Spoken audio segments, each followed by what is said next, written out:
আজ আমি বানাবো কারি পাতা দিয়ে আমরুই। দেখো মাছগুলোকে প্রথমে ভেজে নিলাম, আলু সিদ্ধ করতে বসিয়ে দিয়েছি। এবার ওই তেলেই সিদ্ধ আলু, হলুদ, লবণ, লঙ্কার গুঁড়ো দিয়ে ভেজে নিয়ে গরম জল দিয়েছি, দিয়ে এর মধ্যে ভেজে রাখা মাছগুলো দিয়ে ভালো করে ফুটতে দেব।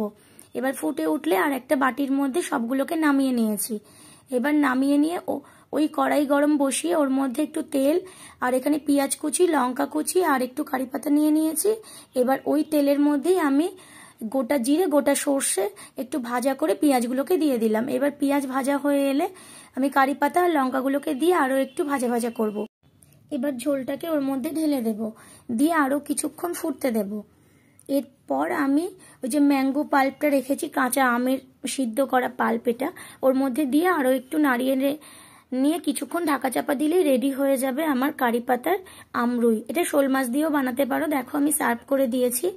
তো একবার হলেও সবাই অন্তত বানিও, খুব ভালো খেতে হয়। এবার বলো আমার থালা সাজানোটা কেমন হয়েছে। ভালো লাগলে একটা লাইক করে দিও। ধন্যবাদ।